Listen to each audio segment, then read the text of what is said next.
Let me ask you something that most people are too afraid to ask themselves. What if the version of you sitting here right now, the one that's tired, the one that's doubting, the one that feels like it has tried and failed too many times to count, what if that version of you is not who you truly are? What if the real you, the strongest version of you, the most alive and most purposeful version of you has been waiting this entire time, and you simply haven't shown up to meet them yet? Most people never will. Not because they lack talent, not because the world is unfair, though sometimes it is, not because they were born without gifts, because everyone comes into this life carrying something extraordinary inside them. Most people never meet their best self because they made a quiet, unspoken agreement with their limitations. They looked at the distance between who they are and who they could be, and somewhere deep inside, they whispered to themselves, "That's too far. That's not for me. Maybe someday, but not today." And someday never comes. Today, I want to talk to you about that distance. I want to talk to you about the space between the life you are living and the life you know, somewhere in the marrow of your bones that you were built for, because that space is not empty. It is filled with everything that has ever broken you, everything that has ever humbled you, everything that has ever made you lie awake at 3 a.m. wondering if this is all there is. That space is not a gap. It is a doorway, and you are standing right in front of it. I want you to think about a moment in your life, and I believe we all have one, when something you loved was taken from you, or something you built collapsed, or someone you trusted turned away. I want you to go back to that moment, not to suffer again, but to witness something you may have missed the first time. Do you remember what it felt like to stand in the rubble of something you cared about? Do you remember the weight of it? The way the world kept moving even though yours had stopped? The way you had to keep breathing even though every breath felt like a small act of defiance? Most people look back at those moments and call them failures. They wear them like permanent markings, proof that they are not enough, evidence that the universe has already decided their outcome. They carry those broken chapters like heavy stones tied to their ankles, and they wonder why it feels so hard to move forward. But I want to offer you a different way of seeing it. What if your hardest moments were not punishments? What if they were not signs that you were cursed or forgotten or left behind? What if the pain that you have been through, every sleepless night, every door that closed in your face, every dream that seemed to die before it breathed, what if all of it was the very curriculum your soul needed to produce, the version of you the world is waiting for? You were not broken by your hardship.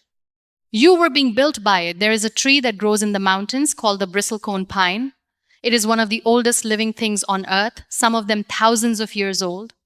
Scientists who have studied these trees discovered something remarkable. The harshest conditions, the bitter cold, the relentless wind, the thin and rocky soil, those are not the things that weaken this tree. They are the very forces that make it nearly indestructible. Its rings are tighter, its wood is denser, its roots grow deeper precisely because the environment demands it. You are that tree. The pressure you have felt is not there to break you. It is there to make your roots go deeper than they ever could in comfortable soil. But here is where I need to be honest with you, because this speech would be worth nothing if it only made you feel good without telling you the truth. The reason most people never meet their best self is not just circumstance. It is not just the hand that life dealt them. The reason is a choice. A quiet, daily choice made sometimes consciously, sometimes without realizing it, to stay familiar instead of becoming free. You see, your best self lives outside the walls of what you already know. It lives beyond the approval you keep waiting for. It lives past the fear of what people might say if you actually tried, if you actually dared, if you actually stood in the fullness of who you are without apologizing for it. And that territory, that beautiful, terrifying territory of becoming, requires you to walk away from one version of yourself to meet another. That is not comfortable. It was never meant to be. Think about the caterpillar inside the cocoon. From the outside, it looks like rest. It looks like stillness, like nothing is happening. But inside that darkness, something violent and complete is taking place. The caterpillar does not simply grow wings, it dissolves. It breaks down almost entirely into a formless substance before it rebuilds into something new. There is no transformation without dissolution. There is no becoming without the willingness to stop being what you were. Ask yourself honestly, what are you still holding on to that is keeping you from dissolving into something greater? What old story are you still telling about yourself? What old wound are you still using as an excuse not to try? What version of failure are you still rehearsing in your mind, playing it forward, using it to convince yourself that the outcome is already decided? Your best self cannot live inside a story that you wrote 10 years ago. It cannot breathe inside the opinions that were placed on you before you were old enough to know better. It cannot reach its full height inside the ceiling that fear has installed over your life. You have to decide today, not someday, to outgrow the story that has been keeping you small. Now I want to talk about courage, not the grand, cinematic kind, not the kind that looks fearless and moves in slow motion. I want to talk about the ordinary, invisible, daily courage that most people never celebrate because it does not make headlines. The courage to try again after you failed in front of people who doubted you. The courage to say, times I am not done yet, times when every piece of evidence seems to say otherwise. The courage to keep your dream alive inside your chest, quietly, like a small and stubborn flame, when the wind of life is doing everything it can to extinguish it. That is the courage that changes lives. That is the courage that produces greatness not in a single moment, but across hundreds of quiet mornings when you chose to get up anyway, when you chose to keep going anyway, when you chose to believe in something you could not yet see. There is a moment in every person's journey when they're tested not by some dramatic fire, but by the slow, grinding weight of ordinary days that seem to go nowhere. Days when the effort feels invisible. Days when no one is watching. Days when the result has not arrived and you begin to wonder if it ever will. Those are the days that define you. Not the big moments, not the victory speeches, not the day you finally made it. The day that defines you is the Thursday afternoon when nothing was going right and no one was cheering and you were tired down to your soul and you chose quietly, stubbornly, faithfully to keep going. That Thursday will never be on your highlight reel, but it will be written in the foundation of every great thing you build from that point forward. I want to speak now to the part of you that has known real pain. Not the surface pain of inconvenience or disappointment, but the deep pain, the kind that rearranges you, the kind that makes you wonder who you are now, that the thing you loved is gone, the kind that leaves a silence inside you so loud it is almost deafening. If you have known that pain, I want you to hear this clearly. You are not damaged. You are deepened. The wound that hurts you today may become the very reason someone else heals tomorrow. The story you are living through right now, the one that feels like it is destroying you, may one day be the exact story that saves a life you have not even met yet. Pain has a purpose that we cannot always see while we are inside it. Purpose is often disguised as suffering. Purpose is often born in the place we least want to go. And the people who change the world the most are almost never the ones who had the easiest lives. They are the ones who took their hardest chapters and refused to let them be the ending. Your pain is not your conclusion. It is your material. Build something with it. Turn the loneliness into empathy. Turn the rejection into resilience. Turn the failure into wisdom. Turn the grief into gratitude, not by pretending it didn't hurt, but by refusing to let it be wasted.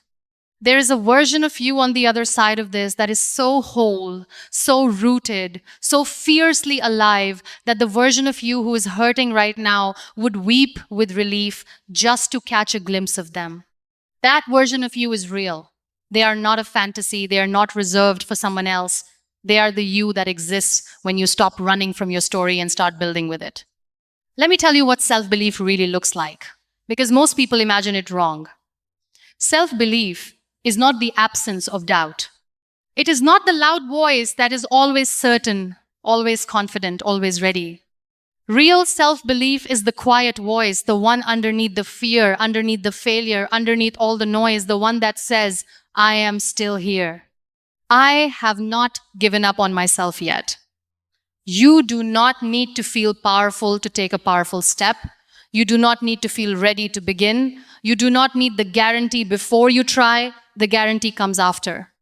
The confidence is built, not gifted. The strength is developed, not delivered. Every person you have ever admired for their strength, there was a moment in their story where they did not feel strong. There was a moment where they wanted to quit, where they looked in the mirror and saw someone who seemed unqualified, unworthy, too far behind, too ordinary. And the only thing that separated them from the people who gave up was the decision made in that exact moment of weakness to believe in the possibility of themselves anyway. That decision is available to you right now. Not after you lose the weight, not after you repair the relationship, not after the money arrives or the opportunity knocks or the timing becomes perfect. Right now, in the body you have, with the resources you have, with the history you have, you can decide to believe in yourself again. And that decision, repeated daily, is the most powerful force on earth. I want to talk about responsibility because it is the final key and the one most people are reluctant to pick up. As long as you believe that your life is primarily the result of what happened to you, you will be trapped waiting for the world to change before you can. And the world will not change on your schedule. People will not always be fair. Life will not always be kind. The doors will not always open the first time you knock. But the moment, the precise, transformative moment that you claim full ownership of your response to everything that happens, something shifts, not in the world outside you, inside you. You move from victim of your story to author of it, and that shift changes everything. You cannot control every chapter life hands you, but you control the pen. You control the meaning you assign to your setbacks. You control whether your past becomes a prison or a foundation. You control whether the fire that burned you becomes something that destroys you or something that refines you.